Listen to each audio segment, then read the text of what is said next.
Seja muito bem-vindo a mais um episódio da série Textos Difíceis, Verdades Claras. Hoje abordamos um dos textos mais perturbadores do Antigo Testamento. Um texto que frequentemente é usado para acusar a Bíblia de apoiar práticas bárbaras. Afinal, a Bíblia apoia sacrifício humano? Jefté realmente matou sua própria filha? Ou estamos diante de um texto mal interpretado? Daniel, esse é um daqueles relatos que causam choque imediato. A ideia de um juiz de Israel fazendo um voto e supostamente sacrificando sua filha parece incompatível com o caráter de Deus revelado nas Escrituras. Exatamente, e é por isso que esse texto exige leitura cuidadosa, contextual e teologicamente responsável. Precisamos evitar dois erros comuns.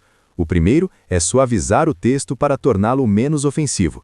O segundo é lê-lo isoladamente, ignorando tudo que a Bíblia ensina sobre Deus, sacrifício e vida humana. Então a primeira pergunta talvez não seja o que Jefté fez, mas o que a Bíblia ensina sobre sacrifício humano? Perfeitamente. A Escritura é absolutamente clara. Deus abomina sacrifício humano. Essa prática é repetidamente associada aos povos pagãos e condenada de forma severa. Deus jamais ordenou, aprovou ou aceitou o sacrifício humano como forma legítima de culto. Isso aparece claramente na lei. Sim, a lei proíbe explicitamente a entrega de filhos como oferta. Deus condena essa prática como abominação.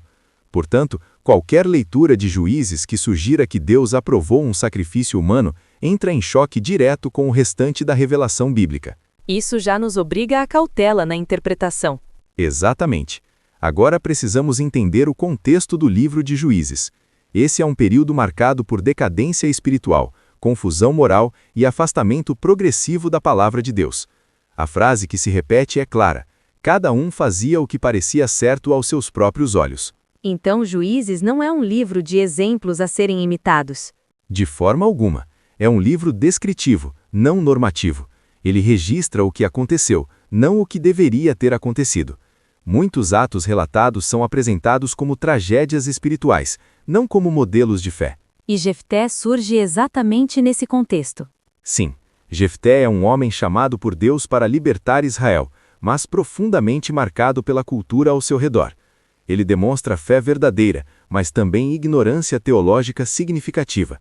Isso é essencial para entender o episódio. Vamos então ao voto de Jefté.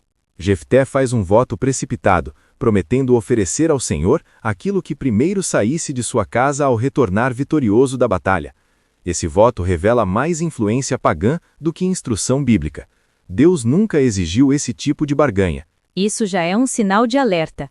Sim, votos feitos sem conhecimento da palavra são perigosos.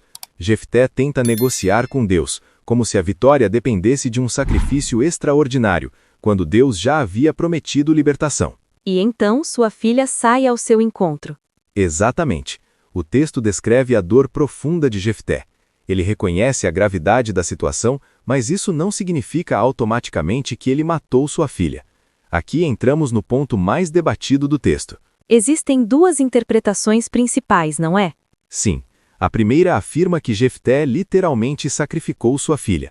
A segunda afirma que a consagrou ao Senhor, permanecendo ela em virgindade perpétua. Ambas tentam lidar com o texto, mas precisamos avaliar qual se harmoniza mais com o conjunto das Escrituras. E qual delas faz mais sentido biblicamente? A interpretação de que Jefté não matou sua filha, mas a consagrou ao serviço do Senhor, é mais coerente com a teologia bíblica. O texto enfatiza repetidamente a virgindade da jovem, não a sua morte. O lamento das moças de Israel é pela sua virgindade, não pela sua vida ceifada. Isso é um detalhe importante. Muito importante.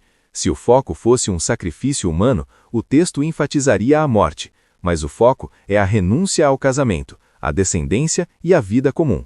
Isso indica uma consagração permanente, semelhante a outros votos conhecidos em Israel. Então a lei previa alternativas para votos imprudentes. Exatamente. A lei permitia resgate de votos. Deus nunca exigiria um sacrifício humano como cumprimento de um voto errado. Isso reforça que Jefté não estava obedecendo um mandamento divino, mas lidando com as consequências trágicas de sua imprudência. Então o texto não ensina a aprovação divina, mas tragédia humana. Perfeitamente. O texto expõe a pobreza espiritual de Israel. Jefté age com fé misturada à ignorância teológica. Deus cumpre seu propósito apesar do erro humano, não por causa dele. Isso muda completamente a acusação de que a Bíblia apoia sacrifício humano. Sim, a Bíblia não apenas não apoia sacrifício humano, como o condena de forma explícita. O relato de Jefté é um alerta, não uma legitimação. Há também uma aplicação pastoral importante aqui. Sem dúvida, o texto nos ensina que zelo sem conhecimento é perigoso. Votos precipitados podem gerar sofrimento desnecessário. Deus não se agrada de sacrifícios feitos para impressioná-lo. Isso nos lembra que Deus deseja a obediência, não barganha. Exatamente. Deus não precisa ser convencido a agir. Ele age segundo sua graça e promessa. Quando tentamos negociar com Deus, revelamos mais nossa insegurança do que nossa fé. O texto também aponta para algo maior. Sim, ele nos lembra que o único sacrifício humano aceitável foi o que Deus mesmo providenciou. Não oferecemos nossos filhos a Deus. Deus ofereceu seu filho por nós. Isso coloca o episódio de Jefté sob a luz do Evangelho. Exatamente. Onde Jefté falhou por ignorância e pecado, Cristo triunfou em perfeita obediência. Onde há tragédia em Juízes, há redenção no Evangelho.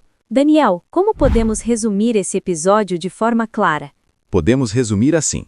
Primeiro, a Bíblia condena sacrifício humano de forma absoluta. Segundo, Juízes descreve decadência espiritual, não modelos de fé. Terceiro, Jefté fez um voto precipitado, não exigido por Deus. Quarto, o texto aponta para a consagração trágica, não a aprovação divina. Quinto, somente Cristo é o sacrifício perfeito e suficiente. Que esse texto não seja usado para acusar a Bíblia, mas para nos chamar à humildade diante da palavra. Exatamente. Textos difíceis exigem leitura reverente.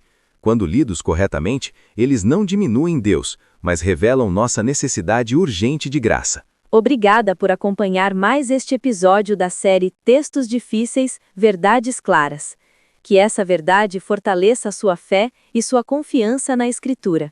Que Deus te abençoe e te guarde. Até o próximo episódio.